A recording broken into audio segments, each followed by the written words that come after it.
Hi, my name is Sinclair. My Twitter handle is Illegal Priest. I'm not very active on there, but that could always change, and I at least check it all the time. This is a new thing I'm trying here where I'm going to record some videos from just myself here at my home, and maybe we can start getting some more stuff uploaded and just make this more of an active channel. Today what I'm doing is a review on the movie Moon, and it's directed by the son of uh, David Bowie. He also did the source code and Mute. Moon it's like on every streaming service just about. It's like on Hulu, I think Showtime. I watched it on Netflix. It's on Amazon Prime. So it's kind of everywhere. Um, so I'm just going to do a very brief rundown. I'll try and not do too spoilery, but I am going to talk about some of the themes a little bit. So it'll spoil a little bit. It doesn't get too far into the movie before a couple things are automatically going to be spoiled a little bit, but I'm not going to spoil any ending stuff that's going to be super big reveals and everything like that. It stars Sam Rockwell. It takes place in a near future where he is on a 3-year trip on the moon for energy resources. So they're using helium-3, which is, I think, a theoretical gas, but you need somebody to work on the moon to get that gas in order to use it for some type of nuclear fusion or something that's a little bit safer to energize the world. But somebody has to be up there for these 3-year trips, and so he's almost done with his 3-year trips. 3-year trip. He's the guy who's up on the moon, and he starts having some hallucinations. Something's going on, and there's something gets a little damaged. He goes to check it out, and he has another hallucination, and he crashes outside of his base on the moon. And he has like a robot helper that's also at his base. He wakes up, and the robot helper says, "Oh, you had an accident." The robot helper is Gertie, and he's just kind of he has an arm, but he's basically like a cubed robot thing that goes around the place. And he's voiced by, who is it? Kevin Spacey. And he just says that he has an accident. And there's a part where Gertie's basically saying, we got some people that are going to come and deal with an issue that we have outside of the base. Or I think he catches Gertie talking with some of the corporation, which, by the way, all messages are supposed to be off of an extreme delay. And he hears Gertie talk with the corporation like responding to each other directly. So he's like, that's a little weird. Something's going on outside. So he kind of tricks Gertie into letting him go outside. He goes to check everything out, and he finds himself. He is still at the crash site. So there's kind of the reveal here is that he is a clone, and all of them are clones. There's 3 years they work, and then their body starts degenerating, so that kind of explains why the previous body was having some hallucinations.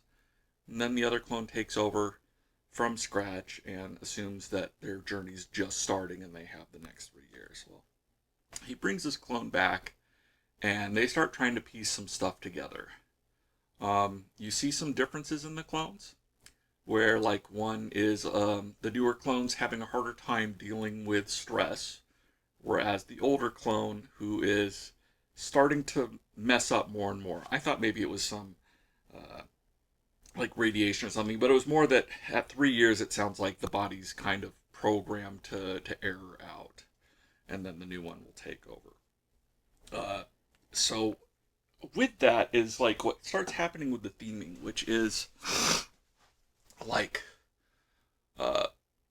sure, these clones are the same person, but everything after that point kind of does give you some options of what makes a person different from another person. So there's definitely some stuff that's the same, but they deal with stuff differently. You can tell stuff, it's like the first clone has different ways that they've started dealing with stress, like dealing with this model kit or something, where the new clone doesn't have that coping ability.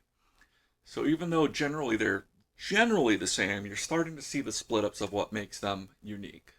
So there's kind of a nature-nurture thing showing that there's some things that are kind of generally set, but then stuff starts building out from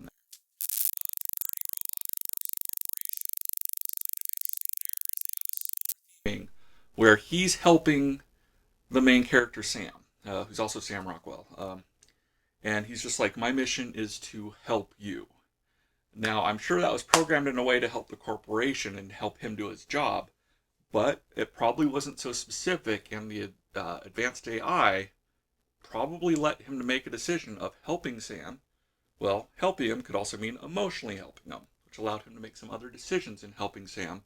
Once Sam discovers, like, hey, I'm a clone, there's been a clone before me, things like that. So you start to see how, like, robot AI, as we get more and smarter with it, how things can change. Of, yes, we can give it directions, but at some point they may have to interpret the directions on their own. And we don't know how they're going to interpret them. So I thought that was very interesting, because he interpreted helping Sam as helping him emotionally and with his goals, and not just helping him mine helium-3. The other main things, there's not too many characters, is Sam Rockwell's really good. He reacts to his own acting very well. It's not perfect, but man, it's about as close as perfect as it can be when it comes to this type of movie, where you have the same actor acting and reacting against themselves. I mean, it's not super brilliant, but it is. It's a fun film. And it's definitely worth it. I hear Mute.